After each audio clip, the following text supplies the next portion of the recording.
rising from the ground, rising up to you. Filled with all the strength I find, there's nothing I can't do.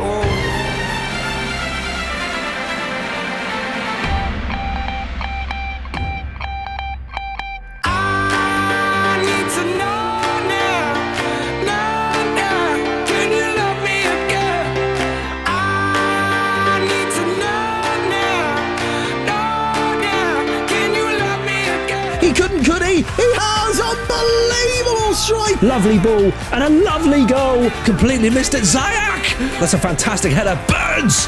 Into Jacobi's through. Oh, what a massive goal! Lots of space, lovely effort, wonderful goal from Obona. As the Premier League entered its 58th season of competition, the battle lines were drawn and the usual suspects were expected to duke it out for the crowning glory of English football. Liverpool were the favourites and were looking to defend the title they'd won last year, a season which saw them win the league by 10 points under manager Taylor Moore, as well as triumph in the FA Cup. Spurs had enjoyed a period of dominance in England just a few years earlier, winning 5 titles in 6 years, but were now 6 years without reaching the summit. They hoped for a fresh start this year under new manager Manu Fuster. Chelsea had won the league 3 years ago and followed up with back-to-back runner-up honours. They too were under new management as former Bayern Munich defender Javi Martinez took charge after a positive spell with Inter. Arsenal were expected to round out the top 4 as they entered their 6th season under manager Harrison Reed. The former Fulham player and manager had won Arsenal the title 2 years ago. They were expecting a season of rebuilding after the club's legendary striker Midana Balde left the Gunners after 12 years. Replacing the 250 league goals he'd scored was expected to be a monumentous challenge. Further afield, Manchester City were no longer the gold-plated club they had once been. Following the departure of chairman Alex Owens 6 years earlier, the club had been in the hands of the Supporters Trust. In that time, making a net transfer profit of over £600 million just to keep the club afloat. This season, the expectations remained largely the same for manager Nacho Monsalve. Top 6 and tried to keep up with the money around them. Newcastle were now 13 years removed from their 2036 title win, which was their first in over 100 years. Top striker Jason Neeland had left for pastures new in Leicester. He would be replaced with Ander Guayaro from Bayern, who'd enjoyed a loan spell at the club last season. Manager Callum Britton had aspirations of Europe after the club had slumped to mid-table in the past 2 years. Leicester had returned to the Premier League 8 years ago and had been building steadily ever since. Manager Romeo Vermont had arrived at the beginning of last season and the Belgian had guided them to an outstanding 4th place finish. Manchester United were now without a Premier League title in 37 years and the long wait was expected to continue. After finishing as low as 14th 4 years ago, former Celtic boss Eden Khan had been installed and had secured European football via the League Cup last year. The Premier League title, however, was thought to be well out of their reach. Fulham were embarking on their 9th year back in the Prem and their 5th under Mason Holgate. Despite this, they were expecting another season of mid-table. West Ham were riding high after winning the Europa League last season under Nicolas Tagliafico. This secured them a place in the Champions League, but financial constraints meant the squad would be largely the same, leaving many to believe the best the Hammers could hope for was a mid-table finish. Brighton's 31-year stay in the top flight had come to an end 2 years ago, but they'd bounced straight back under manager Michael Fabry. The club spent big money in the summer on the defence after losing star centre-back Jake Marshall to newly moneyed Wraith Rovers. Despite being newly promoted, they were expected to be in no real danger, and instead, many tipped the Seagulls to be the surprise package of the new season. Bristol City were now in their 15th straight year in the Premier League and had very much become part of the furniture. After a couple of years of rising success, they had fired themselves to a remarkable 5th place finish under former Swiss international Alexander Frey. This would gain them entry into the Champions League for the first time in the club's history. Star player Thierry Almeida saw his move to Milan in the summer fall through, but many expected it to be completed in January. Instead of looking to build on the success, the club had invested a grand total of £150,000 in transfers, leaving fans up in arms and commentators expecting the Robins to plummet back to mid-table or even lower. Sunderland were entering their 3rd year back in the big time after a relegation that saw them concede 99 goals, the worst defensive record in Premier League history. The plan for Mark Albrighton's side this year was simple: keep the Black Cats up. Palace had finished 15th or 16th in each of their last 3 seasons since their return to the Premier League. The fans had begged the club to give manager Remy Kamada more time, but this season would be make or break for his tenure in charge of the Eagles. Survival was all that mattered. Leeds had survived last season by the skin of their teeth under manager Jadon Heskey and knew they must do better if they were to avoid another relegation. Villa were now in their 8th season in the Premier League and their 3rd under Craig Dawson. They'd spent all of that time as a lower mid-table side and not much more was expected of them. Watford had spent much of the last decade as a yo-yo club with 4 relegations and 3 promotions in that period. Last year, they'd finally stayed up under manager Kane Hayes and by 13 points. They were looking for more of the same this year as they looked to put an end to their cycle of disappointment. Saints had earned a comfortable 12th place finish after their promotion and were hoping to continue their form into the new season. But the bookies did not agree as they were tipped as one of the favourites for the drop, despite manager Bobby Clark's best efforts. James Jackson's Brentford had returned to the Premier League after 3 years away, finishing 2nd in the Championship. Despite the recruitment of Finnish centre-back Akusti Saarinen,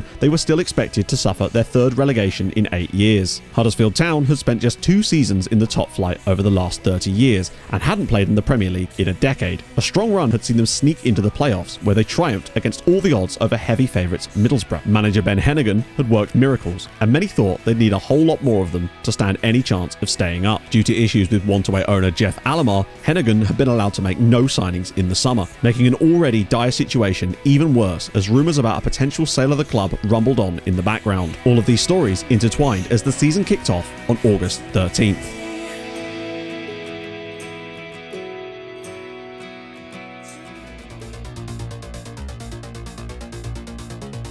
The season's traditional curtain raiser took place with the Community Shield. Liverpool dominated Chelsea over 90 minutes but stumbled to penalties after a 3-3 draw. Basala Diakite's penalty sealed the deal for the Blues. Emil Hansen shocked the tennis world by winning the US Men's Open title. The rank outsider's surprise win was his first major, and he became the first Swede to win the US Open since Stefan Edberg in 1992. Inter Milan made the signing of James Campbell from Spurs for a club record £84 million, their highest fee spent on a player since bringing Romelu Lukaku to the club nearly 30 years earlier. The passengers of the Air Bolivia flight, which had disappeared over the Andes, were miraculously found. Even more incredible was the sole fatality of pilot Jesus Garcia, whose heroics had saved the lives of all on board. Ahead of the new season, let's hear from some fans of the newly promoted sides. First up, Brighton caller, you're on Fan Thoughts. I feel really excited about Brighton this season, to be honest with you. We can really do well. And listen, I was there in Dortmund back in 41 when we won the Conference League, and the best night this football club has ever had. And it's been a tough couple of years for us, obviously getting relegated after being in the Premier League so long. But you look at the players that stuck around in the Championship and showed us that loyalty. The club as a whole feels reinvigorated and ready to go again. Thank you, Eeyore, for calling in. I didn't realise the 100 Acre Wood had TV reception. You seem optimistic, but you certainly don't sound it. Next up, Huddersfield caller, what's your expectation for your owner now that he's got the Premier League money and no incentive to leave? Never seen him again in the 6 years he's been here. Just shows you how much he actually cares about the club. The manager clearly does not have any backing from the board at all, but as fans, we love the way Ben Hennigan plays football and what he gets the players to do and achieve. It's an excellent opportunity to be in the top flight once again and do not want it to be wasted. We need a new chairman and we have to get rid of Jeff Alma as soon as possible. Brighton hit the ground running against Newcastle as Aaron Drogseth opened his account for the season after just 90 seconds. Newcastle fought back, with new signing Ander Guiaro completing his hat-trick after 66 minutes to bring the game level, before Charlie Lee's effort 6 minutes from time past the sprawling Igor gave Brighton an opening day win and a statement of intent for the season. New Boys Huddersfield were also in action, and after a cagey first half, Kane Woolley broke the deadlock. Another 5 minutes later from Oren Barkway put them in a strong position before Ewan Richards capped the win with his 3rd goal, as Huddersfield put their off-field troubles to the back of their minds with a great start. Meanwhile, up at Anfield, Liverpool began their title defence against Crystal Palace, and our cameras were there to witness it. Free kick for Liverpool. What a strike by Nikiforov. 8 minutes to go, but that is a fantastic goal for the reigning champions to put them 1-0 up. Duff with the corner. 96 minutes on the clock now. Headed away. Volleyed by Dimitrov in off the underside of the bar. Oh my word, what a goal on the opening day of the season. The champions have left it late, but that is potentially the goal of the season on match day 1. The Reds were off to the perfect start despite leaving it late and looked to have picked up where they left off. Watford got their first win of the season after roaring into a 3-0 lead over Aston Villa. Juan Antonio Marin's goal proved to be nothing more than a consolation as Villa were left ruining their penalty miss in the first half. Chelsea were able to pull off the ultimate smash and grab at the newly named Vincent Kompany Stadium. Hilson Camargo's header was the Blues' only real opening in a game which saw Chelsea keeper Rashid van Kerwijk put in a man-of-the-match display. The first North London derby of the season beckoned, with Arsenal looking to build on their draw at Chelsea a week ago and Spurs hoping to continue their perfect start, but only one team would shine through on the day. Falcao, lovely ball inside Benitez. Spurs could be in here. Oh, it's a great save from the keeper. It's bounced around. Benitez again. Can they force it in? They can! Cesar scores for Spurs and they take the lead in the North London derby. Corner for Arsenal. Lurini to whip in. It's headed in and it's 1-1. Arsenal strike back through Atama.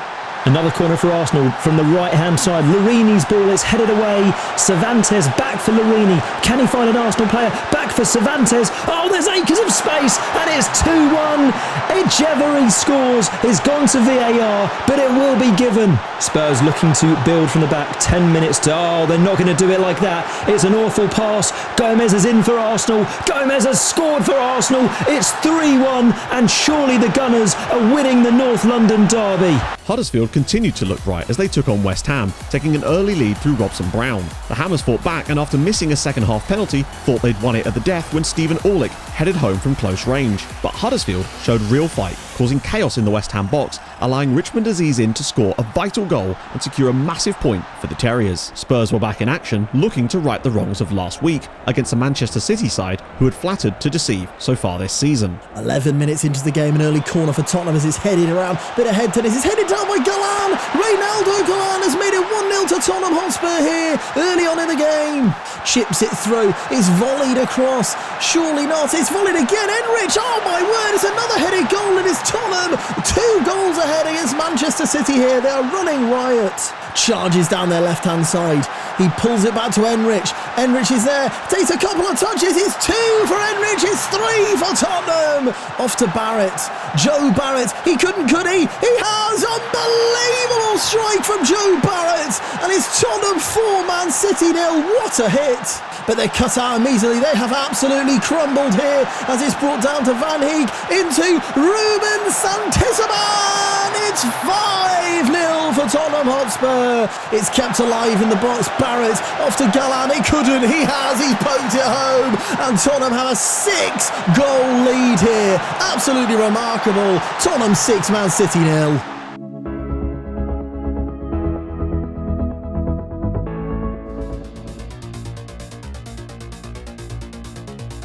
The Irish Open in Kildare saw another record fall. Dan Riley became the first person to win the tournament 5 times, beating the record he'd set just last year when he became the first 4-time winner. NASA's Orion probe detected unexplained radio signals, leading many to speculate on their origins, with experts declaring this could be the beginning of contact with other beings. The Champions League kicked off, and English side Bristol City made their debut in the competition, with a 1-0 victory at Danish side FC Copenhagen, thanks to a goal from Federico Tello. The UK was hit by a record-breaking heatwave as temperatures climbed into the high 30s across Britain, including 49.9 degrees Celsius in Lincolnshire. The 1st of September became the hottest day since records began. The Manchester derby came around early this season as City were looking to bounce back in the only way they knew how. Topton now, down the left-hand side. It's closed down by Gareth Jones. A lovely bit of skill, but he's down in the area and the referee's given a penalty. Looks to be a little bit soft if given. Manchester United's defenders look absolutely incensed. Manuel Torres, Man City's usual penalty taker, steps up. What can he do? Montesney United goal has absolutely no chance. It's rifled into the top left corner. Excellent penalty by the Mexican international, and Man City lead at Vincent Kompany Stadium. Topton out to Manuel Torres, who looks to run the ball out of play but just about keeps it in. Drives toward the 18-yard box. An excellent challenge from Logan back as Bowen shoots. and it's parried by Montez, cleared by Gareth Jones, but only as far as Manuel Torres, who releases one hell of a shot into the far top corner. Montez has absolutely no chance with that. You've got to wonder if Montez could have caught the effort from Bowens, or if Jones could have done more with the clearance, but it's 2-0 City, and they look fantastic value for the lead. Corners whipped into the near post by Gomez, and Gareth Jones rises highest. Ferreira is rooted to the spot with an absolute bullet of a header from the Man United defender. United have scored within a minute of the restart, and it is game on here in the first Manchester derby of the season. Newcastle and Spurs treated the fans to a Saturday evening treat as they served up one of the games of the season. Castillo's brilliant driving shot gave Spurs a 2-1 lead heading into half-time, but it wasn't until the final quarter of the game when it all kicked off. Jaker Ostert's goal was immediately cancelled out by Nikolai Taylor before Newcastle fought back first with Sion Jones, then 2 late goals from Andaguayaro, his 5th and 6th of the season already. A Cunha own goal wasn't enough to prevent a Spurs defeat, as Newcastle were already cementing themselves as one of the league's most entertaining to watch. Next up on Fan Thoughts, we have a caller from South Shields who wants to discuss his team's recent 9-goal thriller victory over Spurs. Tell me, do you expect your team to continue scoring like it's going out of fashion? Lads, I mean, I'm absolutely buzzing with that. I just got back from the match. 5-4 against Spurs. A very good Spurs side. Wouldn't be surprised if they're up challenging, fighting for the title at the end of the season. I mean, and we've absolutely played them off the park. I mean, this week I was there midweek against Wolves, but today against Spurs, 9 goals at home in the space of a week. You cannot get better than that. It's thanks to Andaguayaro. I know those naysayers in the summer, he was good for one loan last season. I'll admit myself, it seemed quite a lot. What a decision that has been. 5 goals in 4 games. He's going to go and win with a title. Brighton were keen to carry on their superb start to the season as they faced Palace in the A23 derby. The home fans were not disappointed as a wonderful first half strike from Maxim Gorshkov was complemented by 2 deflected goals to see Brighton run out 3-0 winners and into the top 6. Huddersfield Town grew closer to new ownership. However, there were question marks over whether the prospective buyer could pass the Premier League's fit and proper persons test. They welcomed a Liverpool side to the John Smiths, who were the only remaining team with a 100% record and were yet to concede a goal. Liverpool looking to make inroads down Huddersfield's right-hand side. Nula's coming into the box here. Can he find somebody? He pulls it back for Hanratty. The ball in. Kramer surely going to have a shot. Oh, he's just missed over the bar.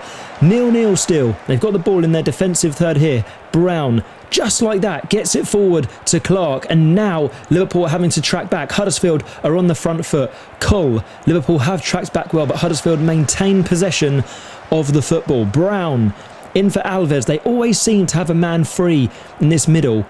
And they're still coming down the left-hand side here with Forster slightly behind him, but he will get the ball. He whips in a lovely pass. Clark's finish. Huddersfield Town 1, Liverpool 0. And that was footballing brilliance.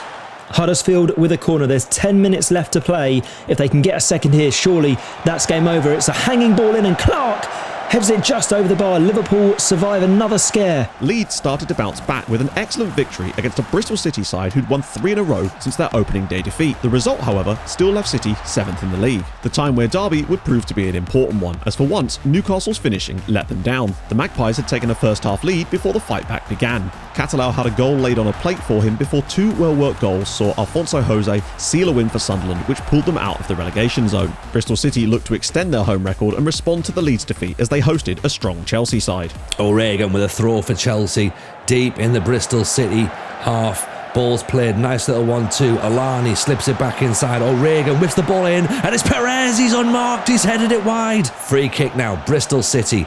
Less than an hour played. Descamps hovers over it, 20-25 yards out, hits it top corner. What a strike. 1-0 Bristol City. Oh my word. This is the 3rd straight home win of the season if they can see this one out, and that will take them all the way up to 4th. In the battle for Europe, Man City hosted Arsenal, and in a cagey affair it took a moment of magic from Giuseppe Rea to break the deadlock 4 minutes from time. His curling effort will definitely go down as one of the goals of the season. It wasn't all fun and games in the Premier League this year, as sometimes tempers boiled over.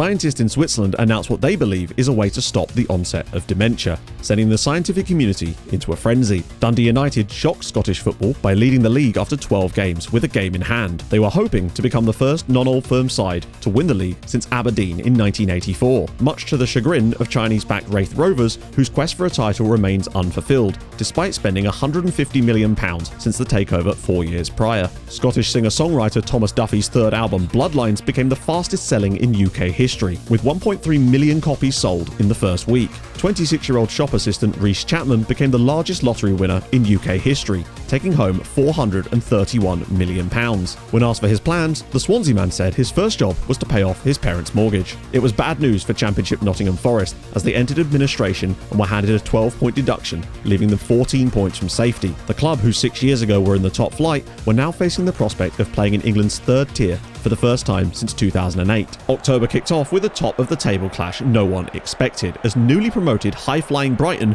welcomed leaders Manchester United to the Amex as they looked to continue their excellent start. Gomes with the throw-in then to Coombs, back to Gomez. Coombs, oh, he slipped between the two defenders, he's got a chance here. Coombs is in! Oh, and just wide of the post from Bilal Coombs. Robles with the throw for Brighton here. Can they work something? Bridgewater tries to come inside, more intercepts, but it's fallen for Lee, and it's now Droxet. Droxet's in, it's 1-0 to Brighton. Droxet scores, it's his fourth of the season, punishing the terrible mistake there from Palmer, and it is 1-0 to Brighton. Are they going third? Plenty of bodies in the box, Lee goes down, referee has pointed to the spot. Brighton think they've got a penalty, United are incensed, they're asking VAR to check it. They are consulting. It was Mariani on Lee, and VAR have given it already. Drogseth to step up then. Can he put Brighton 2-0 up? Yes, he can. Corner of the net. Montez had no chance. It's 2-0 Brighton, and I think you can safely say they're going third in the table. It was derby time in West London as still winless Brentford looked to finally get off the mark. Unfortunately for them, Fulham had other ideas, as goals from Lay and Tyler Marney made it 6 straight defeats for the Bees in this fixture and left them stranded at the bottom of the league. Watford were also fighting for their lives at the bottom, but were handed a lifeline against a poor Sunderland side. Arsene Karpenko was hauled down in stoppage time, and Ilya Drak was given a chance to make up for earlier misses and give the Hornets a vital win. Leicester welcomed Arsenal in the evening kickoff. Both sides had managed middling starts to the season and were looking for a catalyst for progression. And Leicester have won it back in the final third. It's played through to Biawu Stotsky. Oh, it's past the goalkeeper and Leicester have the lead. 18 minutes into this game. Played through again to the Polish international down the left-hand side. He takes on the Arsenal backline. He's tricksy, but he plays it through to Andy Pearson. It looked all too easy, and Leicester are 2-0 up here. Arsenal now on the break. 60 minutes on the clock with more down the left-hand side. He plays it into Hughes, who's tackled well, but it's come back out. Oh, it's all the way through the defence. It's horrendous defending. And German Gomez, 2-1 now to Leicester. But Gomez is half the deficit. Corner here for Arsenal. 75 minutes on the clock. It's flicked on, and Gomez has got a brace. And it's 2-2. They've come back from 2-0 down, and Arsenal could get a massive point here. Surely the last chance of the game here, as it's played back to the right back. It's a deep cross to Jesus Rivera. What a goal! What a moment for the Mexican! And it's Leicester 3, Arsenal 2, a massive win at the Kasper Schmeichel Park. Sunday served up a banquet of matchups as Bristol City hosted Manchester United. But before all that, there was the matter of high-scoring Newcastle bringing an inconsistent Manchester City to St James's Park, and it did not disappoint. Perez in for Julio Cesar. It's a lovely ball to the back post by Perez, and Jones heads in. Waller couldn't keep it out. Newcastle United take an early lead against Manchester City. Oh, there's space here on the break for Newcastle, and Julio Cesar's got there first. Oh, he's been taken down by Owen. Surely that could be a straight red. He's already been booked. What's the referee going to do here? He's been lenient with him. He's given him a second yellow, but it is a red card for Owen. Can he find a ball in? It's stood up to the back post, and Ray has headed in. A second goal for Newcastle, a second goal from a header. 2-0. Julio Cesar stands over the corner for Newcastle. It's whipped in and it's headed in. It's 3-0. It's another goal from a set piece, and Man City are falling apart here. Free kicks whipped into the back post. Oh, it's a calamity of errors here in the Man City back line. They've not cleared the ball. The keeper's parried it to the Newcastle striker. It's 4. Jones to whip in the corner for Newcastle. Is a 5th on the cards? Yes, it is. Perez heads in. 5 goals for Newcastle, 5 headed goals for Newcastle. Now, Man City have had a bad couple of days, with their recent loss being the second time they've been beaten this hard so far this season. Our next caller is on line 1. Do you think this can continue, or will you eventually learn how to keep a clean sheet? We've lost 2 games catastrophically this season. Our set-piece defences have been woeful, and Nacho Monslave has been selling our players left, right and centre. For very understandable reasons, sure, to keep this club afloat, but he's selling the wrong guys, and he's letting us down. We slip out of those European places, we're in much more trouble than we realise. Driving forward, Widrington picks it in the midfield. No one's anywhere near him. He's completely unchallenged. He's got to the edge of the area. It's deflected and it's gone in. 90 seconds on the clock. Corner comes in for United. Jones, unmarked header, 1-1. No one is picking up Jones. Bristol City defenders, what are you doing? Throw in now. Here's Arena. Back towards Hafner. Hafner touches a little bit too heavy, but it's in for Nazanero. It's 2-1. Bristol City take the lead for the second time in this match. Mosquera, unchallenged, ready to launch it forward. Launches it, big kick, and it's a missed header. Mariani's completely missed it. Zayak! What a goal! He's hit that from at least 25 yards. Montez has got to do so much better. Bark with the interception for United now. Combs, down the left-hand side. Unchallenged, balls inside, Cockass!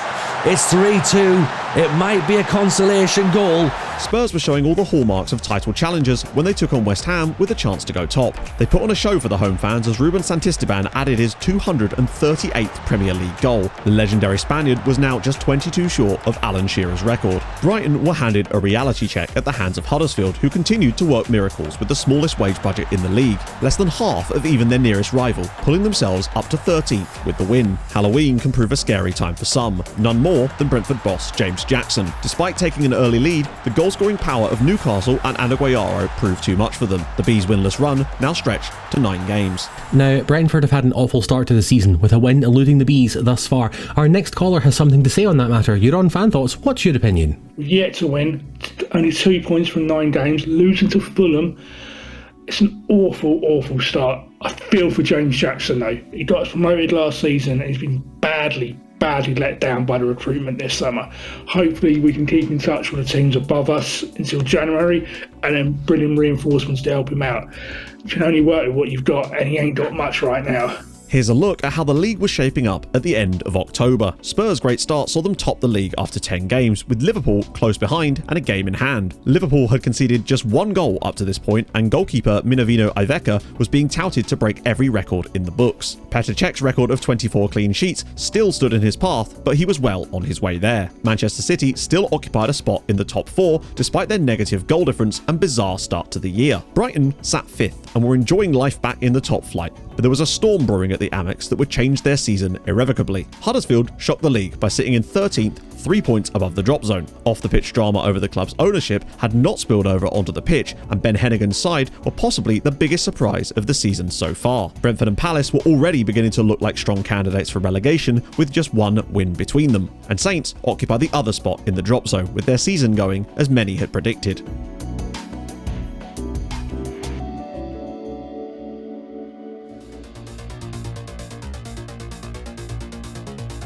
F1 saw a heartwarming story as Kimi Antonelli, who had announced his retirement from the sport at the beginning of the year, won the Brazilian Grand Prix. The 43-year-old Italian won from 6th on the grid as stormy conditions led to retirements for much of the top 4. This was Antonelli's first win in 7 years and a perfect way to finish off his legendary career. Championship Birmingham City were record breakers, but for all the wrong reasons, as they were now 18 games into the season and still searching for their first win. The horrors continued for Palace as they were handed one of the largest defeats of the season at the hands of Manchester United. Despite equalising on the night and looking creative, mistakes continued to hand United chances, along with some suspect goalkeeping from Palace glovesman Renato Nogueira. Anfield was treated to a bad-tempered affair between Liverpool and Chelsea, with 9 yellows being handed out across the game. Vladimir Dimitrov's goal was the difference, as Liverpool kept their 9th clean sheet in 10 games. It was late drama at the Lewis Carey Arena as Bristol City claimed yet another famous scout at home this year. Adam Burns' winner in the 97th minute secured another outstanding 3 points for the Robins. West Ham had struggled to build on last season's success, but showed progress as they faced Manchester United. United coming from behind to take the lead, only for it to be cancelled out with a late deflected goal from Elliot Johnson. The Hammers could still be happy with the point. Spurs had a chance to top the table again as they travelled to St Mary's. Craig Dawson's Southampton were desperate for a win at all costs. Tottenham playing it round the back there, and it's a poor pass though. Meerhofer cuts that one out. He drives the defence. He's still good in Meerhofer. Oh my word, he's caught the keeper unawares, and it's 1-0 to the Saints. The Saints hard coming, marching in through Christoph Meerhofer there. Free kick here for Southampton. It's clipped round the corner, and Mersic is the man who puts it into the back of the net. The German international manages to put it past the Spurs goalkeeper. It's 2-0. Southampton now looking to close out this game with Delator through the middle, plays it into Tamale Crump, and it's a right-footed strike past Agimang. It's the bow on the present of that win. It's 3 points, it's 3 goals, and the man from Antigua seals it for the Saints. Monday night saw Brentford face Aston Villa, with patience wearing thin for manager James Jackson. Imamovic picks it up in the centre of midfield, sprays the ball out wide to Creech. Creech on the right hand side, slips it down the line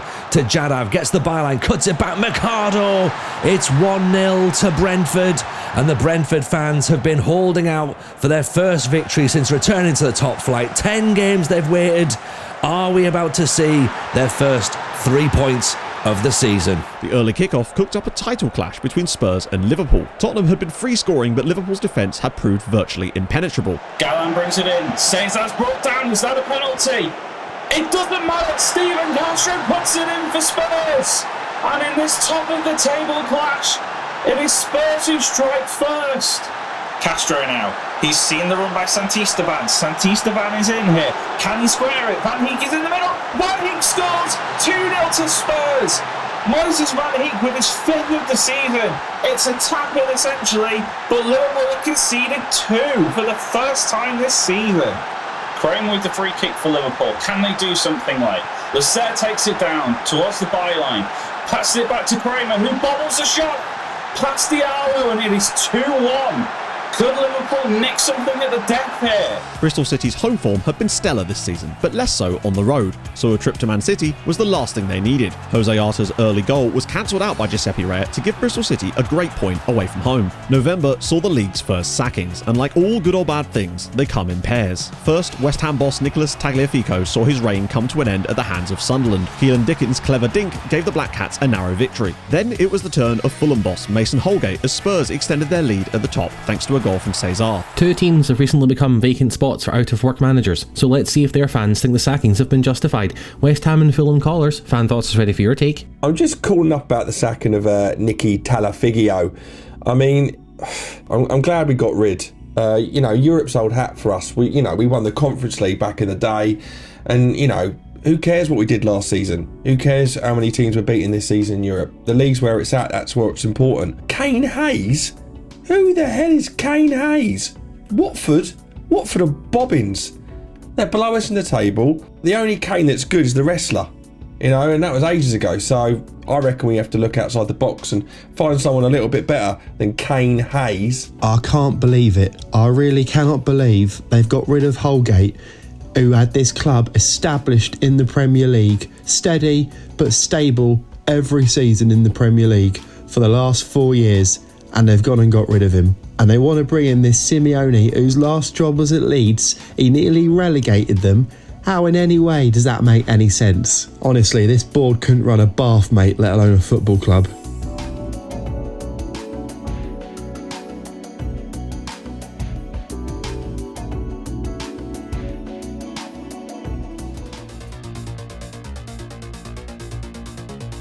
American driver Cam McCann broke the land speed record, reaching 802 miles an hour in Black Rock, Nevada. When asked for a response after setting the record, he was quoted as saying, "Woo." The UK was hit by record snowfall across December. The whiteout caused chaos across the country as flights were grounded and roads were blocked. Liverpool were back in action after finally having their walls breached. Unfortunately for them, a resurgent Sunderland showed that there are no easy games as they sailed to a 2-0 victory. Were it not for the interventions of Liverpool keeper Minervino Iveca, it could have been a whole lot more. Manchester United decided to beat their own record for the biggest win of the season as they inflicted a pummeling of hapless Huddersfield. Spare a thought for Robson Brown, who had one of the worst games possible, scoring scoring an own goal and then being sent off as the Terriers shipped 7. United's 23-year-old star Hayden Arneson continued to turn heads as he netted his 8th in the league already in his breakout season for a club performing well above expectations. Liverpool were quick to bounce back from their surprise defeat as they took on Arsenal. A second-half battering sunk the Gunners thanks to goals from Paul Kramer and Nino Nikiforovich. Arsenal wasted no time in responding as they welcomed Huddersfield, but 5 second-half goals, including a stunner from Rodrigo, were enough to condemn Huddersfield to a 4th straight defeat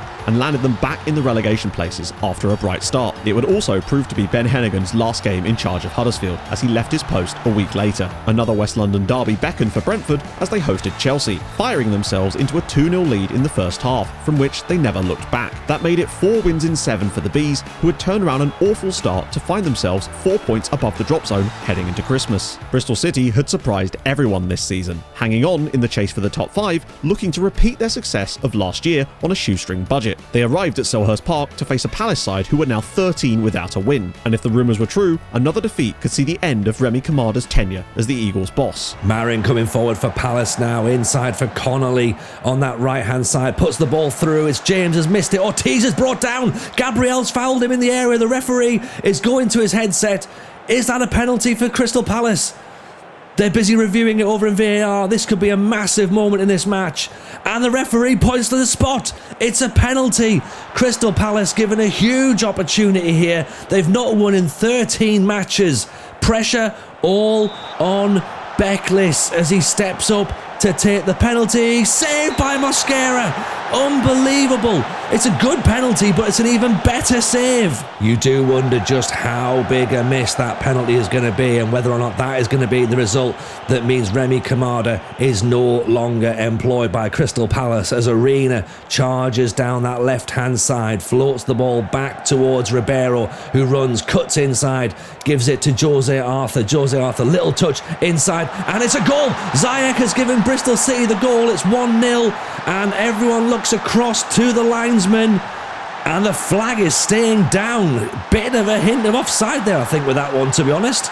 Not entirely sure that should have stood, but that is a massive moment for Bristol City and for Crystal Palace. Kamada was given his marching orders after the game and triggered an especially busy case of Christmas managerial movements. It's a story you couldn't have written. West Ham, after the sacking of Nicolas Tagliafico, have poached Kane Hayes from Watford in what many are calling an underwhelming move. Watford in turn have offered a life raft to embattle Huddersfield boss Ben Hennigan, who, with the club's takeover imminent, has jumped ship with rumours swirling that the new owners are planning to bring in their own man. Today, Hayes faces off against the club he left just 2 weeks ago. Vincent bringing it forward now. They've given him plenty of space. And he's found a lovely ball for Nsiala. Jeremy Nsiala, Max Jenkins, and it is 1-0 to Watford. After his hat-trick last week against Crystal Palace, Nsiala is on the score sheet again. Penny for the thought of Kane Hayes here. It is 1-0 to his former team. Middling Leicester handed Liverpool another defeat, leaving them 5 points off at the top and now behind the remarkable Bristol City. Chelsea dealt Manchester United a Boxing Day blow they wouldn't have predicted. 5 unanswered goals left United fleeing London with their tails between their legs. Villa had lost 19 of their last 20 meetings with Man City, but a stunning performance saw them give City the 1-2 punch thanks to goals from Grigoris Papadopoulos, who'd also scored the winning goal in their only win during that 20-match period some 4 years earlier. West Ham have lost 3 straight since the appointment of Kane Hayes and are now in even more trouble. The perfect matchup presents itself though in the form of Crystal Palace. 15 games without a win for the managerless Londoners mean now is as good a time as any for West Ham. Gonzalez steps up and sends Nogueira the wrong way. 1-0 West Ham. Excellent penalty there from the Argentine international. He finds Leblebici with a great first-time ball to Mete. Arnaud is clean on goal. He takes a touch wide, narrowing his angle, but he finds the back of the net anyway.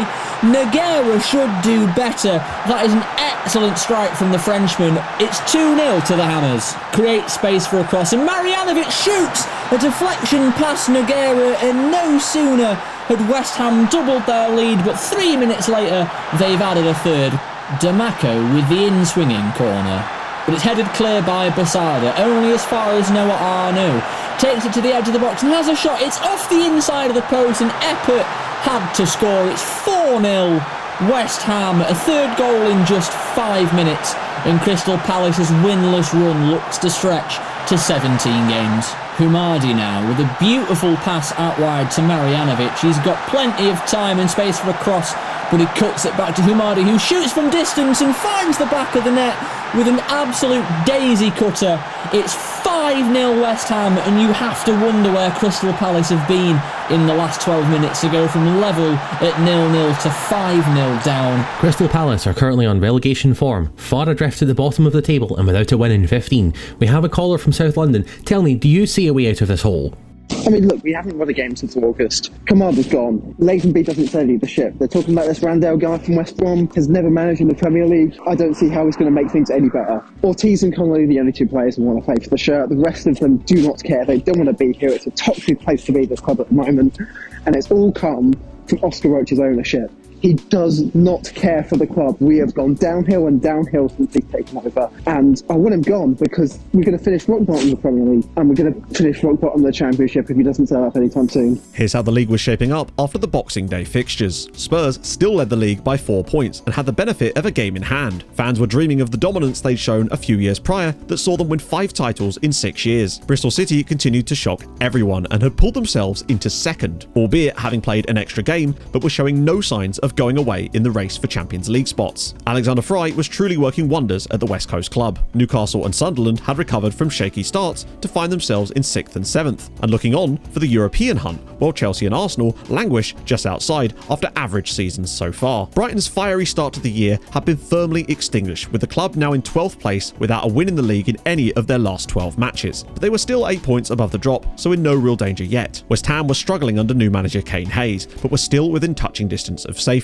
Huddersfield were waiting to appoint a new coach after the resignation of Ben Hennigan. Andy Whitbread had completed his takeover of the club and looked to go in a new direction and announced big plans to strengthen in January. Crystal Palace were rooted to the foot of the table as they had been for some time while they hunted for a new manager who would be asked to perform the impossible. Watford boss Ben Hennigan faced the side he'd left them for just a few weeks earlier in Huddersfield and showed yet again why the Yorkshire club was silly to let him leave. A goal from Stefan Rainio followed by an own goal were enough to put down the Terriers. Sunday brought 2 enormous games at the top of the league as first place Spurs travelled to Old Trafford and 4th place Manchester United. Into Neil, Gomez, back to Benty, beautiful football. It's a low driven effort and it's in! Old Trafford erupts, United take the lead, 1-0. 10 minutes to go until half time. Coronas, a lovely ball forward, and United are in here. It's Gomez. It's 2-0 to Manchester United. Tottenham have it all to do in the second half. Tottenham are top of the league. United aren't far behind them, and this will be a confidence boost to United unless Spurs can get back in it here. Cesar, they do get back in it. It's 2-1, and what a fantastic time to score a few minutes before half-time. Meanwhile, it was second versus third as Liverpool made the trip to the Lewis Carey in a face-off against the Bristol City side who were still unbeaten at home this season. It's a deep cross and Decamps is there, and out of absolutely nothing Bristol City have got the lead. It's a big goal in this game. It's Bristol City 1, Liverpool 0. Decamps the goal scorer. Surely Bruno Arena, oh my word, it's Arena Mania, and it's 2-0 to Bristol City. An attack here for Liverpool as Duff plays it through. In behind, he's taken down, and the referee will be checking this one. It looks as if we are going to have a penalty. He steps up and puts the goalkeeper the wrong way. We've got a game on our hands here. Bristol City are flying high, but can this run continue? We have a caller on line 1. Do you think this sudden rise to title contention can survive without Thierry Almeida if the rumours are true and he does get sold? Even after spending nothing in the summer, we are somehow in a title race. Even though we're halfway through the season, I think if we keep Almeida in January, we will definitely be able to stay at least in the top 4. But if we do anything like last season, I will be over the moon. But if we win the league, I don't think I'll have words to describe how happy I'll be. It's been a season of good cheer and good luck in the Premier League this season, but luck isn't always on your side, as many players found out this year when scoring a goal at the wrong end.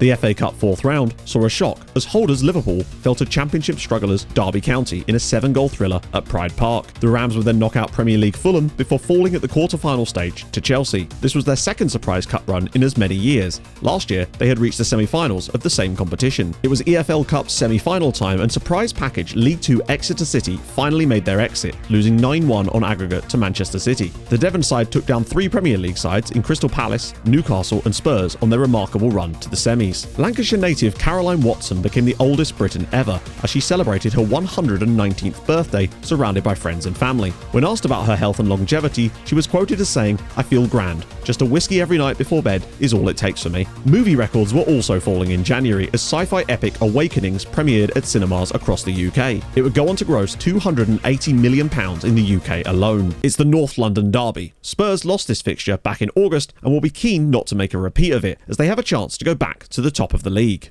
Lovely tackle from Atama, finds Wanda, who finds a lovely ball. Gomez is in behind the Tottenham defence. He's tucked away. It's 1-0 to Arsenal. They take an early lead. Harstad driving forward for Arsenal, finds Gomez, finds Wanda, and he's wandered through the Tottenham defence. It's 2-0, roles reversed, Wanda to Gomez for the first goal, Gomez to Wanda for the second. Spurs have a mountain to climb. Larini with the corner for Arsenal, whipped in.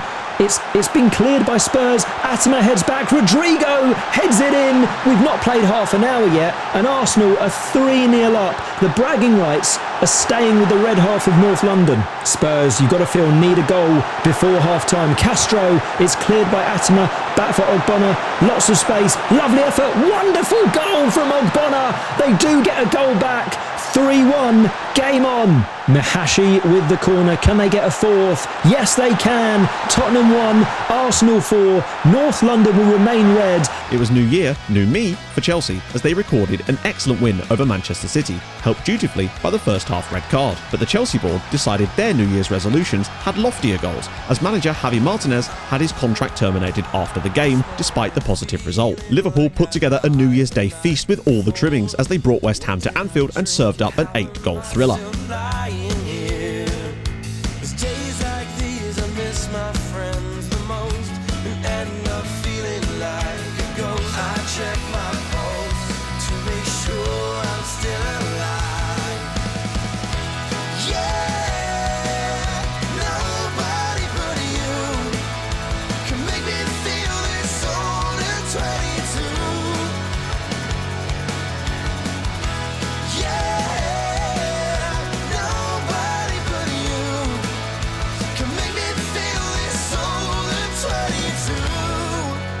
Bristol City weren't letting the flipping of a calendar affect their performances, as at Craven Cottage they showed their quality once again. After the comfortable 3-goal victory, the Robins were officially top of the league for the first time this season. Palace have a new boss with a Herculean task ahead of him.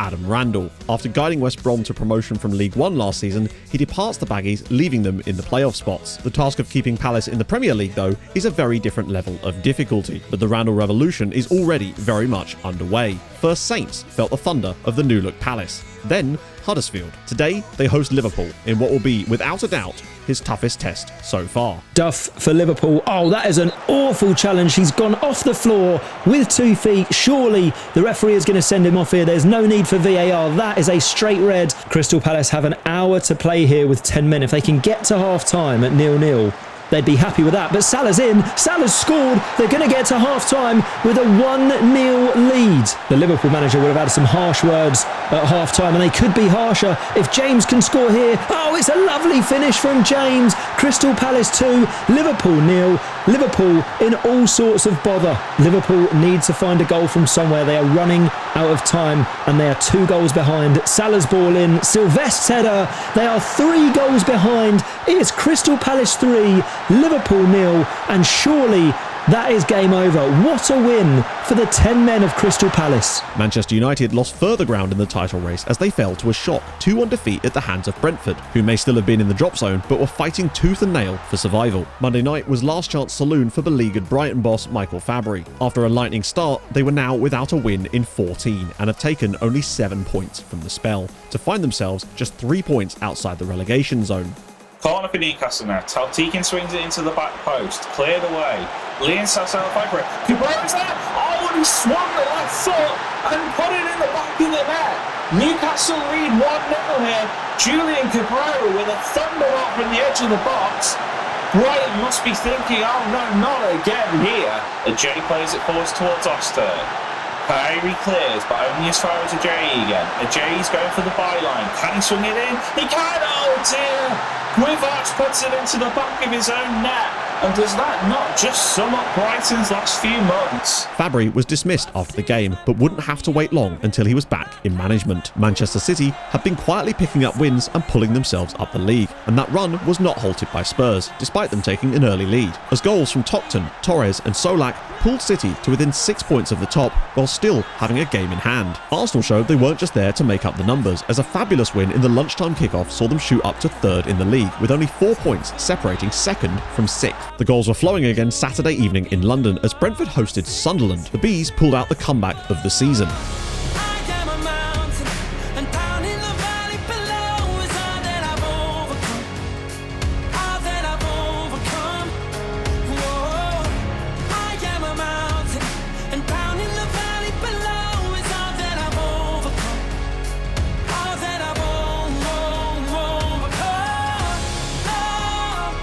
The 93rd minute penalty doing their survival chances the world of good in the process. Palace's upsurge in form under Adam Randall shows no signs of slowing as they demolished Fulham at Selhurst Park. Fulham, however, was showing signs of regret as results had been extremely mixed under new boss Giuliano Simeone. The win moved Palace to within 3 points of safety and only 4 behind their opponents Fulham. Bristol City are electric. That's what all the headlines have been saying. They've won 7 Premier League games on the bounce for the first time in the club's history. It's propelled them to the summit of the league. As it stands, they're a point clear at the top, but a win today against Leeds could see them stretch the gap to 4. Waters spots the run of Arena in behind, hits it on the outside of his foot from 20 yards. What a strike that is from Arena. Bristol City are absolutely flying at the minute. Tours it Arthur over the top, looking for the run of Waters. No one's anywhere near him. It's a fantastic strike, puts it straight past the goalkeeper. Bristol City 2-0 up. We've not even got 20 minutes on the clock yet. McCabe sends Mascara the wrong way. Back to Gabriel, up over the top. Almeida nods it down. That's a fantastic header. Burns! Great strike past the goalkeeper. He powers that one in. 3-1 and the 2-goal lead is restored for Bristol City. Corner coming in now. Zayak whips it in. Gabriel makes it 4-1 in the 99th minute. That's the latest goal they've scored all season. Leicester City had turned their season around. With 3 wins on the trot, a win against a flailing Tottenham side could see them draw level on points with the North London side. Out wide to Frago Giannis. It's a brilliant ball in, and it's a goal for Leicester. It is a remarkable first goal and a massive one in the context of the season. Jason Nayland makes it 1-0 after 20 minutes for Leicester. This League 6-pointer will come to a header, surely, as Frago Giannis crosses it deep to the back. Ajamang has completely missed it. I tell you what, we're looking at a potential foul. It looks to be a penalty to Leicester. He is going to give a penalty. Remarkable seems the tackle from Falcao, and it's a penalty now which Jason Nayland, who scored in the first half, has the chance to double his goal tally here against Joseph Ajamang, and he went the right way, the keeper, but it was well struck by Jason Nayland. Leicester 2, Tottenham 0, and they have breathing space at last. Newcastle rounded out the month by reminding the league why they've been compared to Kevin Keegan's Entertainers, as they welcomed Manchester United to St James's Park and played out a 7-goal thriller.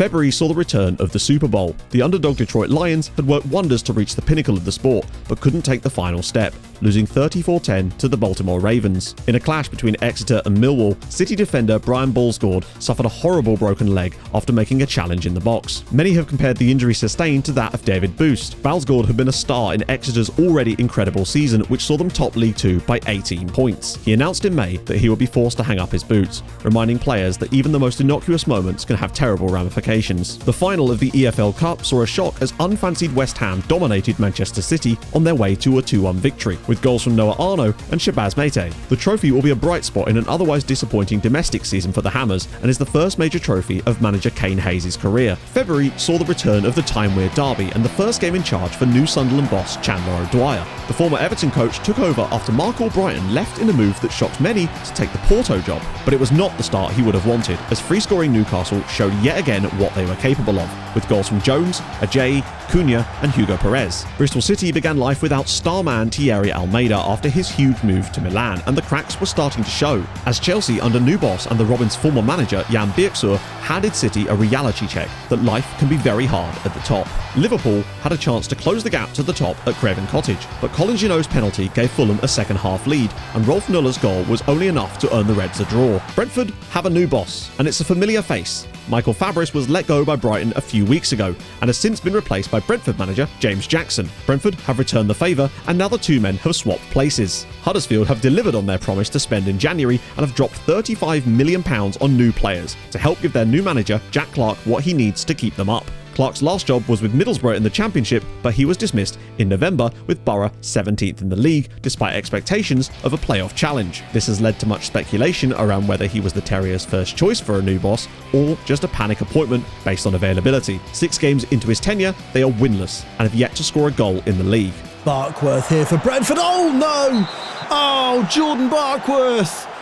That is an absolutely horrendous challenge, and I think there's only going to be one colour card shown here. It is. It's the first red card of Barkworth's football career, but Brentford, under their new management, are down to 10 men. It's played into the front man. Silva knocks it off to Forster on this left-hand side for the Terriers now. He plays it into George, who cuts it across the box, and Silva is there! And it's 1-0 to Huddersfield. Could Jack Clarke be getting his first win in 7 attempts? It's Huddersfield 1, Brentford 0.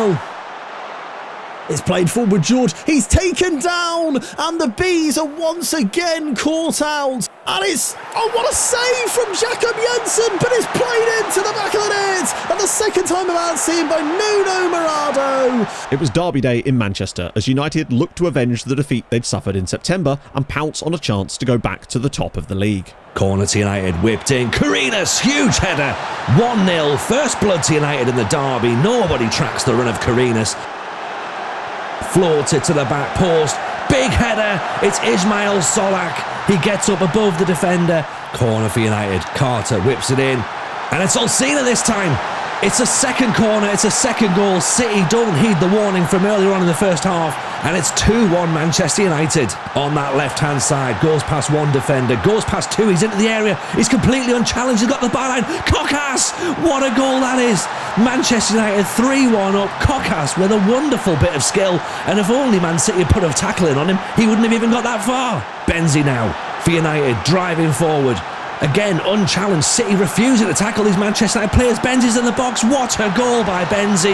Manchester City defenders stand off him, and Benzi makes it 4-1 for Manchester United. In the battle for top spot, Manchester United were looking to follow their derby win with a victory to pull 4 points clear of Bristol City, who were starting to feel the pressure and the lack of Thierry Almeida. United have started strong here. Johnston, lovely touch past Ribeiro. He's into the box. Can he find a teammate? He can! Arneson tucks away. It's Manchester United 1, Bristol City 0 in a big clash at the top of the table. A goal now, though, would change things. It's whipped in and it's headed down, and it is a goal! Bristol City have levelled things right on the stroke of half-time. They will be delighted with that going into the break. Johnson looks for a teammate. Dukley makes a header away. He didn't really have to do that. Johnston picks up the loose ball and fires in. It's an awful goalkeeping mistake. Johnston gives Manchester United the lead again. It's 2-1 at Old Trafford. Arneson steps up. Arneson tucks away. It's 3-1, and surely now all 3 points are going to Manchester United. In the West London derby, Brentford's survival chances took another hit as a feisty Fulham now made it 7 straight defeats in this fixture for the Bees and dropped their rivals back into the relegation zone after an overwhelming performance. Another London derby, this time with West Ham and Spurs, saw the latter lose even more ground in the title race, and many began to say that they were out of the running entirely thanks to goals from Noah Arnaud and Shabazz Matei. Liverpool rounded off February with a destruction job against struggling Leeds United. They may no longer be as tight at the back as they once were, but that wasn't stopping them from mounting a mighty title challenge, as they drew to within a point of leaders Manchester United thanks to 5 first-half goals, including a hat-trick from Songol Dilicic. Leeds were left looking over their shoulder, just 1 point from the relegation zone. Here's a look at how the table shaped up after the February fixtures. Man United topped the league thanks to a sensationally good season and 14 goals in the league for breakout star Hayden Arneson. Liverpool were still right in there and ready to pounce on any mistakes they made with a chance to defend their title. Arsenal was still in the battle as they too had surprised a few this season. Bristol City had gone from being 4 points clear to 6 points off the top, and the loss of Thierry Almeida had hit them hard. But they did have a game in hand and a great amount of togetherness around the club. Spurs would be disappointed to be 8 points off the top given their form over the first half of the season. Chelsea was still hanging on to the coattails of European football, down in 9th. In the bottom half, Brighton had stopped the rot and now sat 13th and comfortably 11 points clear of danger. It was Watford, Leeds and Brentford squabbling over the final relegation place. Palace's surge in form and Adam Randall had stalled, and now they found themselves 4 points from safety once again, but at least looking better. The same could not be said for Huddersfield, who were marooned at the bottom of the league with just 1 win in 10 games under Jack Clarke, with just 4 points and 3 goals to show for his reign so far. Any hopes they had of survival were swiftly becoming a distant memory.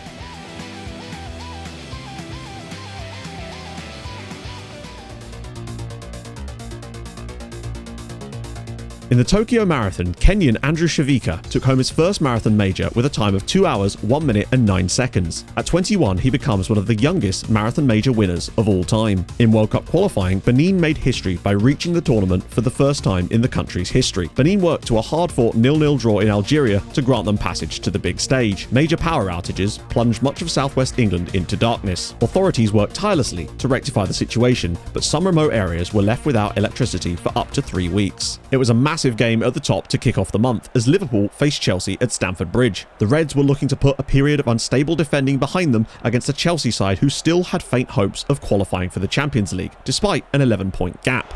Sanderson's in the box, he beats Iveka to the ball and it's in the back of the net.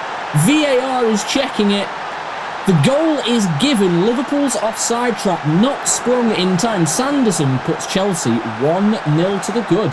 Nichiforovic with a fantastic ball out to Emili. It's unlucky for Chicheri, unable to block the ball. A fantastic cross to Duff at the far post. Beats Luque in the air. Finardi can't keep the ball out and Liverpool have equalised. Fantastic run by Emili down the left-hand side. Great in the air from Duff. What a piece. Freeguard now with a lot of space on the right-hand side. He allows Blue to close him down before playing in Macaulay. Excellent ball to Luque, who plays it back to Chicheri. What a goal! Iveka has absolutely no chance. The technique on that shot from Chicheri, that is simply sublime now. Races into the box, he beats Tiaguinho, plays it across, it's blocked. Emili has to score, saved by Finardi. Back across to Kramer and it's 2-2! Liverpool equalise. Chelsea's defenders in a state of confusion. Callum Macaulay now looks to run into some space on the left-hand side. On his left foot, he gets the cross in. Park Hyun-soo blocks it right into the path of Chicheri. Shoots past Iveka. It's 3-2 at the death to Chelsea. 10 men of Liverpool come unstuck. Brighton had begun to turn their form around under new manager James Jackson, but they proved no match for Simeone's Fulham, who thrashed their way to a 5th consecutive victory in the league thanks to a hat-trick from Felipe. St James's Park would witness a clash between Newcastle and Leicester. Both sides were scrapping to put a run together to have an outside chance of sneaking into Europe. But the game would be remembered for very different reasons. Leicester City coming forward down at the right-hand side. It's a deflected cross. Perez can clear, or can he? He can't clear. He's put it into his own goal. As a commentator, I'm very rarely left speechless, but that's terrible. That is the worst own goal of the season by far. Daly does not let Newcastle get clear, and Leicester coming forward again. They find Jose Charles, lovely ball and a lovely goal. It's 2-0, and what a time to score for Leicester just before half-time. They take a commanding lead into the break. It's looping, it's hanging, it's half cleared, it's headed back in, and Rivera makes it 3 for Leicester. Surely the points are safe now for the Foxes. Newcastle 0, Leicester City 3. Newcastle going through the motions defensively here. The game's been over for a long time. Leicester, they could get a 4th goal here. They have got a 4th goal. It's a lovely finish. Igor could do nothing about that. Did anyone else see that Newcastle game last night? That howler from Perez should go down as the hallmark of a woeful night at home against Leicester. You'd online one caller, tell me if you think the goal was as bad as I remember. Honestly, man, there's not words for it. There are not words for Hugo Perez right now. I've seen some bad goals at my time at St James's Park. Believe me, I've seen us score some bad goals. I've seen us concede some bad goals. Nothing could have prepared me for that. You've got Jason Nyland behind. We all remember Jason Nyland. He was here last season. He doesn't score goals. You don't need to worry. Even if it goes through to him, he's not putting it in the net. And yet somehow you've decided, no, I'm going to take a touch, I'm going to move it forward, and I'm just going to walk it into the net. Penny for the thoughts of Igor in goal, because you see that ball go past you, Hugo's there, he's going to clear it. No, he's just walked past you in the net. I don't want to see any more football. Don't want to step foot in that ground anymore, having had to see that. Bristol City saw the wheels truly start to fall off their surprise title push as they visited Arsenal, extending their winless run to 4 games, with their 3 defeats in the spell all coming against top 8 sides, thus doing even more damage to their position. They had still not tasted victory in the league since the departure of Thierry Almeida. Meanwhile, Palace were busy giving their hopes of safety another boost as they pulled off a shock win at Sunderland thanks to a goal from Ewan Ortiz. Brighton returned to form and were now starting to look comfortably safe in mid-table after another excellent performance. James Jackson had proved to be the right man to steady the ship on the south coast. Liverpool knew that any slip-up for United at St Mary's could see them take back the top spot, and they were determined to make the most of it against Spurs. Goals from Rolf Nuller and Vladimir Dimitrov left their rivals 0 margin for error, and they reaped their rewards for their pressure, as a rare off day from top scorer Hayden Arneson allowed Saints to capitalise and surge into a 2-0 lead. A late goal from Christos Kokas wasn't enough to spare United's blushes. Bristol City had seen themselves slip 8 points off the top after a poor run of form. The positive note they still clung to was their as yet unbeaten home record, which would be heavily put to the test as they hosted Manchester City. A long ball played over the top. Here he goes, it's Jakob in behind here, he plays it across the face, and Arena is there! And Bristol City have the lead against Man City. Could the poor run of 4 be over? The ball's played in there to Burns. Arena into Jakob, he's through! Oh, what a massive goal in the title race! Do Bristol City have a slither of hope? It's Bristol City 2, Man City 0, can they hold? The sole Sunday kickoff gave the Robins another chance to gain ground and keep their name in the hat against the Spurs side who desperately needed a win to stay in contention. Throw in for Bristol City now. Tello. Lovely ball for Waters. Back to Tello. What a pass that is. Tello takes the shot. Deflected. It's a goal. It's 1-0 Bristol City. Tello celebrates. But I think that's going to go down as an own goal for Enric. Deshkomm's free kick floats in. Cleared by Tottenham. Williams picks it up. Zayak at the edge of the area. Back for Deshkomm. It's deflected, and again it's a second own goal for Enric. Deshkomm celebrates, but poor Enric is now on 2 own goals. Bristol City 2-0 up. Widrington. Deshkomm's back inside. Widrington having a fantastic time in the midfield. What a pass that is. Waters completely unmarked. Back post. Zayak.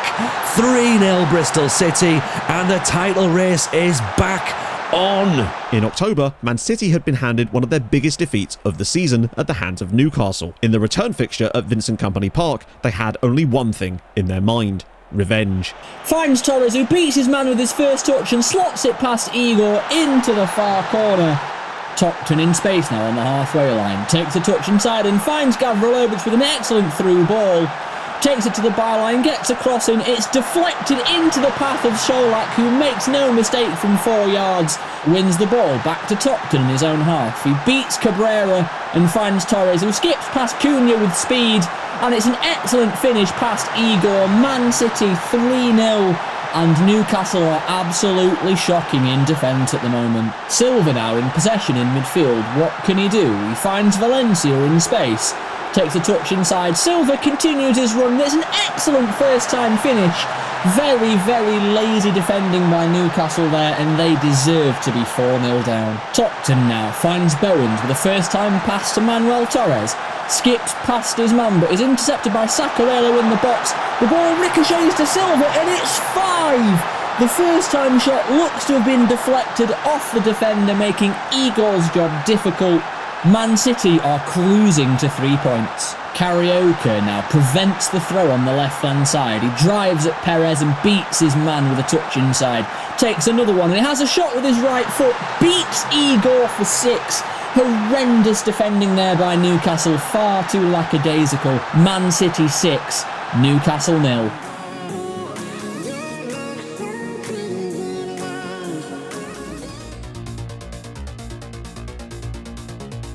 The Grand National took place at Aintree, with Figure 8 taking home the glory, ridden by Welsh jockey Alan Roberts. The Champions League semi-finals arrived and West Ham were once again in the spotlight. Their magical run to the semis had seen them knock out Ajax and heavily fancied Roma after finishing as the highest-ranked English side in the league phase. Unfortunately, after losing 4-0 in Madrid, they were only able to win 3-1 in London, setting up a Real Madrid-Chelsea final in May. The Hammers' league form had left a lot to be desired this season, but fans were lauding Kane Hayes for his team's performance in cup competitions. Scottish actress Keira Dempsey became the most followed Brit on Instagram after cracking 217 million followers. Her starring role in box office smash hit Awakenings brought her to international stardom. The FA Cup semi-finals also arrived, and Cardiff were the story of the season. The Welsh club knocked out Brighton, Wolves and Watford on their way to the semis. Having secured second in the Championship and promotion, they fell short at Wembley against Manchester United, setting up a final between them and Arsenal as the season's closer. Leeds United got April underway with a massive win to strengthen their survival bid and move 6 points above the drop.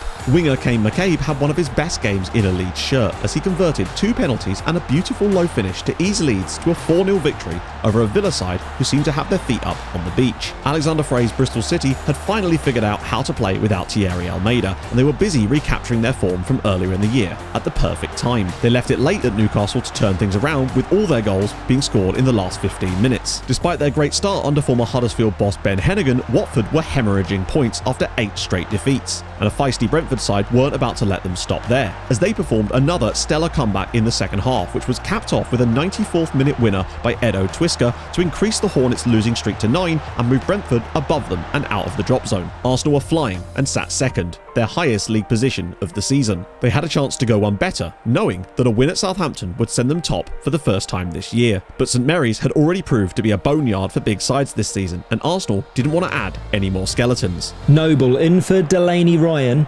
And we're only 5 minutes in here. Southampton launching a fantastic attack. De La Torre heads in. It's going to VAR, but he looks onside. Vaquera coming forward for Southampton. Can he find somebody here? Oh, it's a lovely ball. Gonzalez is in. Gonzalez scores. It's 2-0 to Southampton. I tell you what, this stadium is absolutely rocking. They're in again. It's Noble. Lovely cutback. Can he find somebody? No, he can't, but he can find the back of the net. Noble scores. Whatever words were said in the Arsenal dressing room at half-time clearly haven't worked. Southampton coming forward here. It's like Arsenal, and not even there. Delaney Ryan waltzes through the Arsenal defence. What defence? 15 minutes to go here, and Arsenal, they're begging for the final whistle. Southampton could play here all day. Delaney Ryan, he's in again. Look at the space. It's 5-0 to Southampton. They've taken some big scalps this season. They've caused some upsets. This could be the biggest of the lot. Palace may have lost the momentum they'd gained initially after Adam Randall's appointment, but they didn't let that affect them at Leicester. Margaritis Beckles fired home 3 goals to move the Eagles above Watford and into 17th. Results elsewhere handed Bristol City a huge chance to do what a few weeks ago would have been unthinkable and to go back to the top of the league. Their opponents Watford had lost 9 on the bounce, and on paper couldn't have seemed like any easier of an opponent. Corner kick for Bristol, floated in. It's Williams with the header. It's a fantastic ball in from Zayak. Williams with a huge header gives them the lead over the Hornets. Zayak in with a corner, and it's Williams. It's almost identical, but from the other side, if that makes any sense. 2-0 to Bristol City. That result sends them back to the top of the table. Brentford kept the pressure on the teams below them by earning a hard-fought draw at Ellen Road. Jose Cueto proved to be the hero on the day, but there was still much work to be done for the Bees. Southampton's record against the league's top sides rolled on as they claimed yet another scalp, this time away from home to make Manchester City's Champions League dream a lot more complex. This was now their 5th win of the season against top 6 teams. Leicester's hopes of Europe took another dash, this time at the hands of West Ham. The comprehensive win for the Hammers moved them 8 points above the drop and all but confirmed their safety for another season, even if it hadn't been the year they'd been hoping for domestically. Watford's fears of relegation were now all too real as they faced off against Palace in a 6-pointer at the bottom. Falling 2 goals behind in the first half, an 11th straight defeat looked certain, but a late fight back saw them earn a 2-2 draw and a good point to halt their losing run, keeping them just 2 points from safety. After keeping 11 clean sheets in their first 14 games this season, Liverpool's impenetrable wall had crumbled as they'd only kept 7 since then. Results elsewhere meant it was win or bust for the Merseyside club, as a defeat would leave them 7 points from the top with just 3 games to go. The corner swung in by Taldekin to the back post. It's Rose. Highest is Hugo Perez. And Newcastle have the lead. The dominance pays off there. Newcastle 1, Liverpool 0. Taldekin with the ball in midfield for Newcastle now. It's an outside of the boot ball. Off to Marino on his left foot. He's in behind the defence. Surely now. Yes, it is. The dominance of early on pays off now. They'd have to strike now, but it's Newcastle on the attack with Adjei. Crosses it in to Sean Jones. The Welshman does what he does best. The man with the big hair scores the big goals. And it's Newcastle 3, Liverpool 0. Hopes crushed.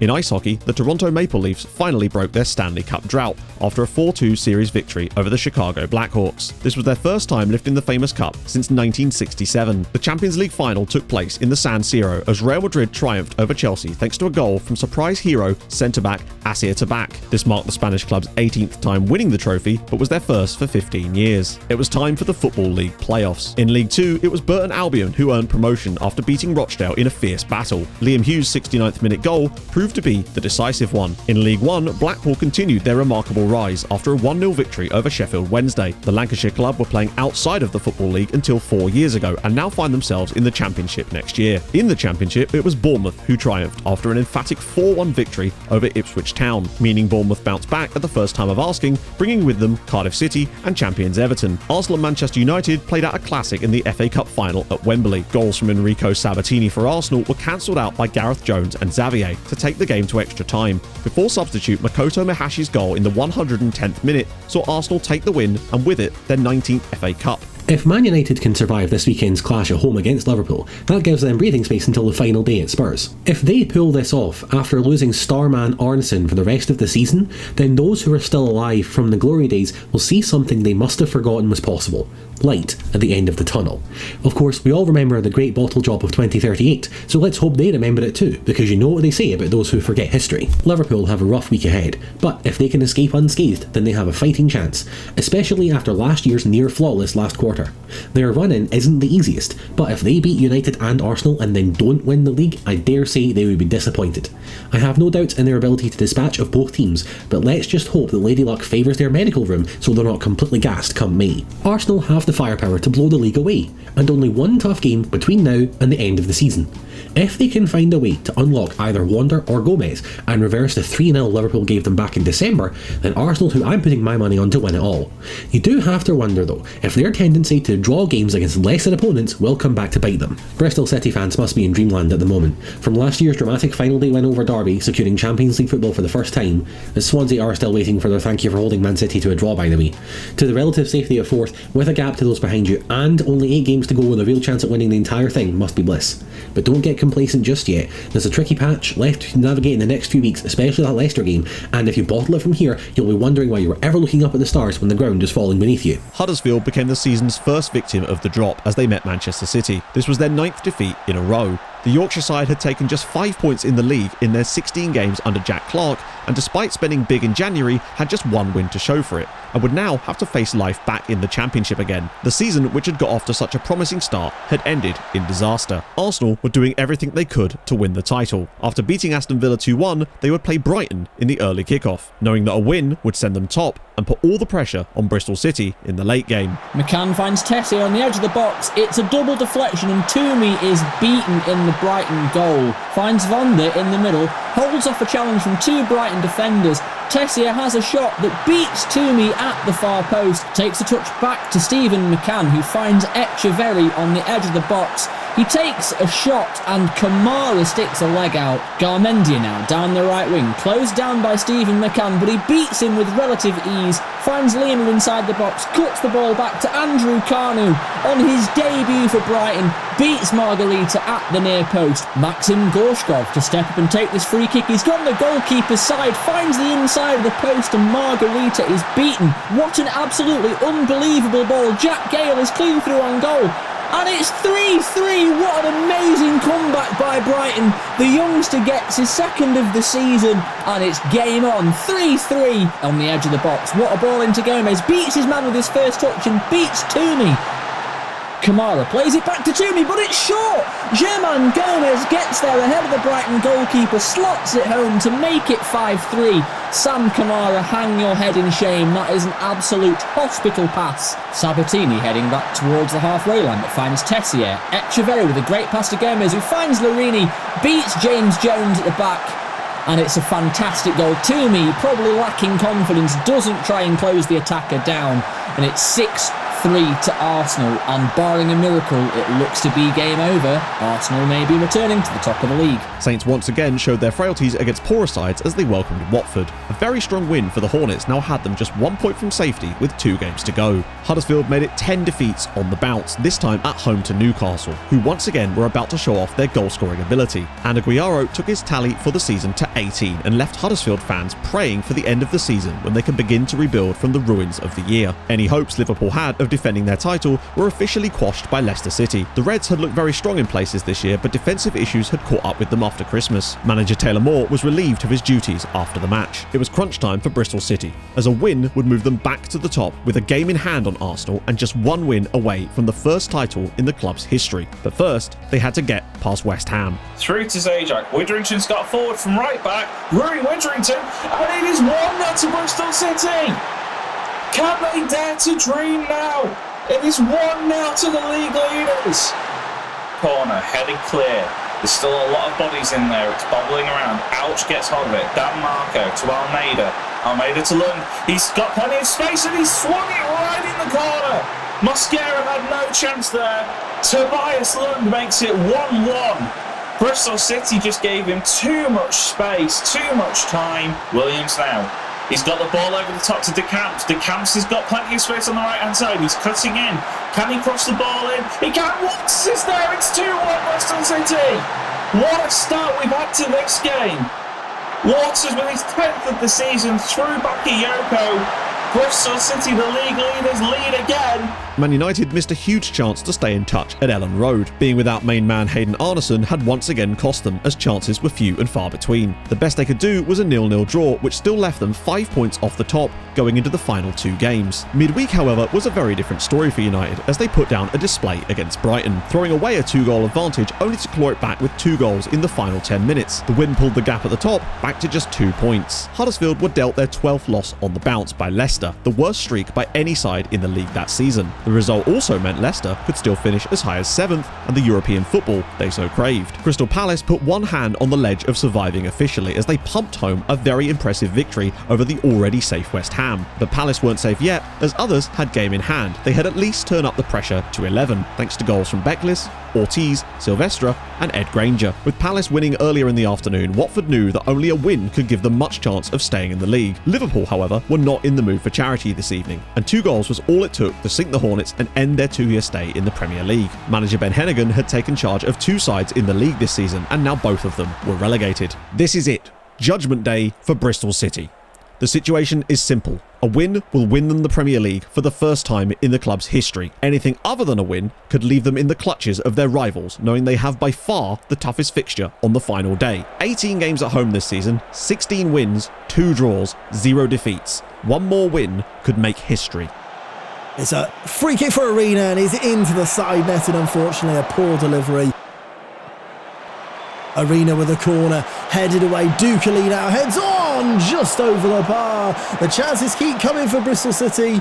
Arslan, oh, what a miss by Arslan. It's past Mosquera's post. Plays a nice ball out to Arena. So often the hero for Bristol City. He finds Ribeiro on the left-hand side. Ribeiro! Oh, my word, what a save by Law. It looked like it was going to be a certain goal, but it was tapped wide to Delaney Ryan. Could he break hearts here for the Saints?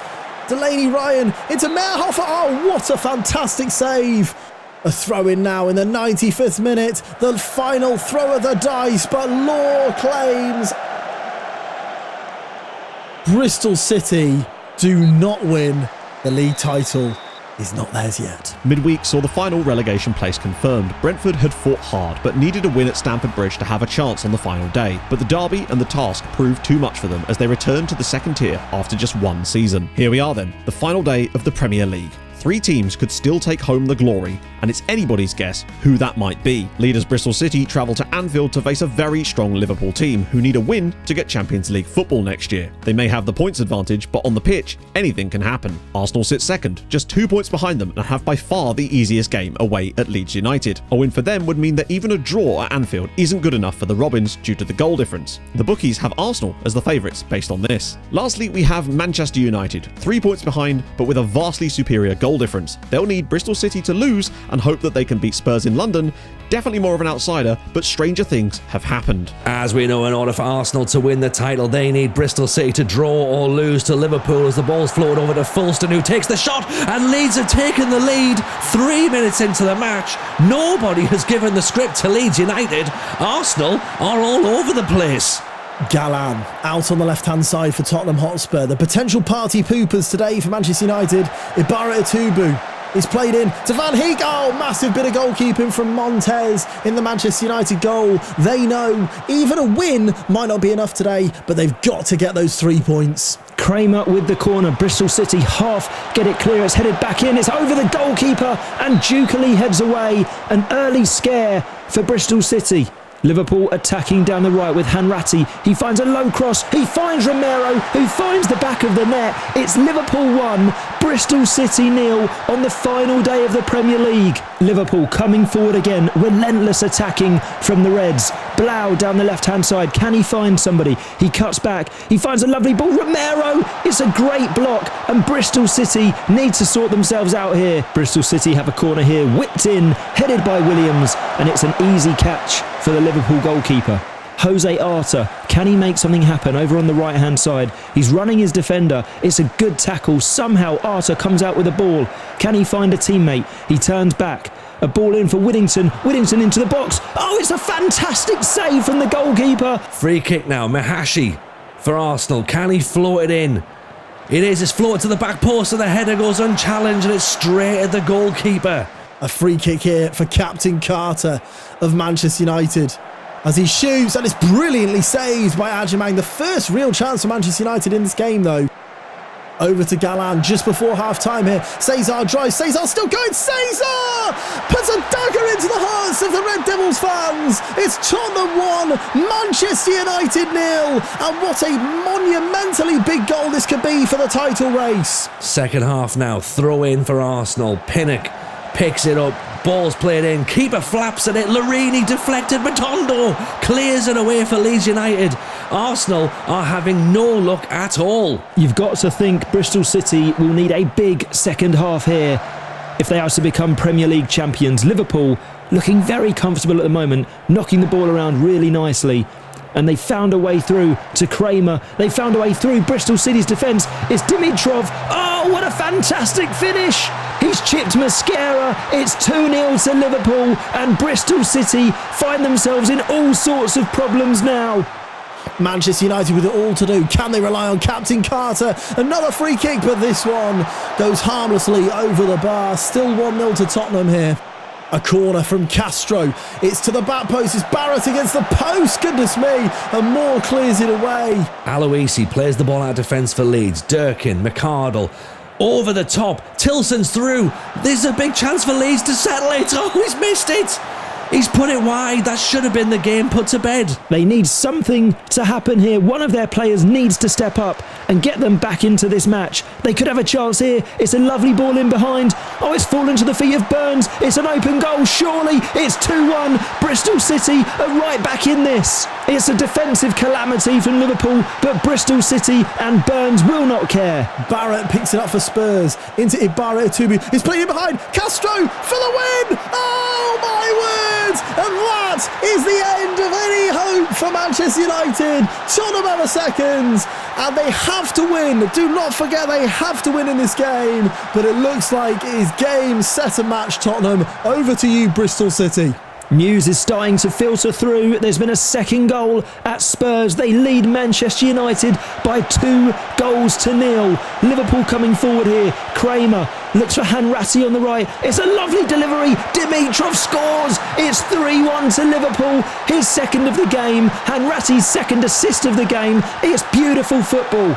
Bristol City will be thankful other results around the grounds are going their way. Another corner for Leeds now. Patterson floats it over. Aloisi gets the jump at the back post. He's headed it over the top. Arsenal are at 6s and 7s here. Captain Carter with another of his free kicks. 9 minutes to go. It's got to go in now as Carter shoots. Adjumang saves. Johnson open goal. Oh my word, what a miss. What a miss. Arsenal come forward now. Sabatini. Time is running out. We're less than 3 minutes to play. Al Jeffrey gets to the byline. Cuts it back. Sabatini. Tessier.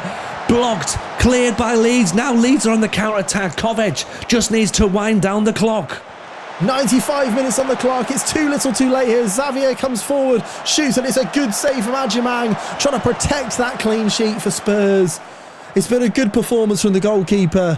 But for Manchester United, it's over. And that is the final whistle, and Arsenal's title push is over. Despite their defeat at Liverpool, results elsewhere saw Bristol City crowned champions for the first time in the club's history. Manager Alexander Frey was lauded for his fantastic work recovering the team after the loss of Thierry Almeida in January. Their incredible season taking on the giants of the English game on a shoestring budget would go down as one of the greatest upsets in Premier League history.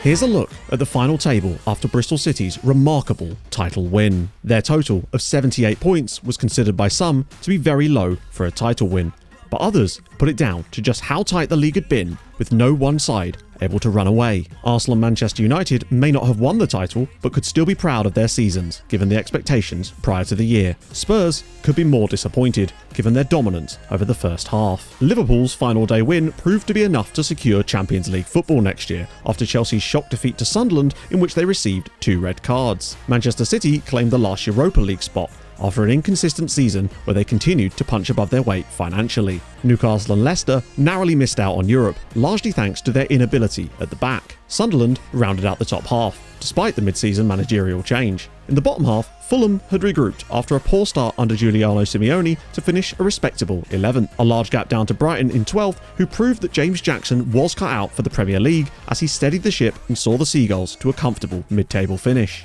Aston Villa once again looked solid under Craig Dawson as they survived comfortably, but there were rumblings that a change of management may be needed for them to kick on next year. Despite being one of the bookies' favourites for the drop, Southampton had surprised everyone. Their 6 wins against top 8 sides truly proved to be the difference between them and the bottom 3. West Ham may have had a rocky start under Kane Hayes, but a League Cup win meant Conference League football next season for the Hammers, proving once again why he'd done so well at Watford. Leeds' fears of relegation lessened towards the end of the year under the guidance of Spaniard Sergio Decal, and they will hope that their form can continue into next season. Adam Randall had performed miracles at Selhurst Park.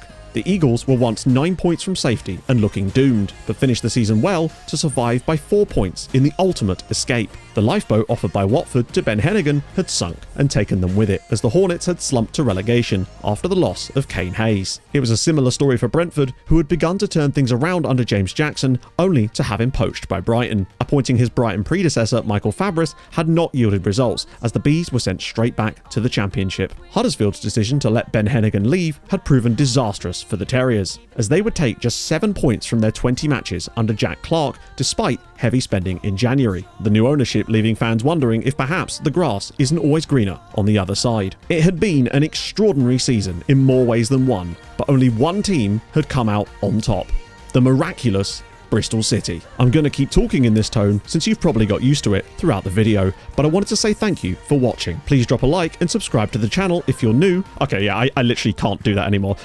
This project has been something I've wanted to work on for years, so to finally be able to take the plunge and do it, it's been really, really nice. And 6 weeks later, here we are. A huge thank you to all the content creators who lent their voices to the commentary in the matches. You can find the links to all of their channels in the description, so please do go check them out because they've done a fantastic job. Another massive thank you to everyone that lent their voices to the fan radio segments.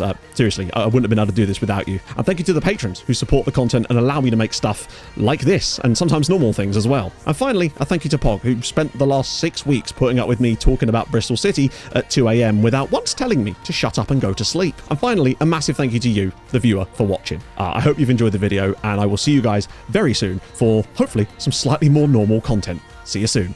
Bye-bye.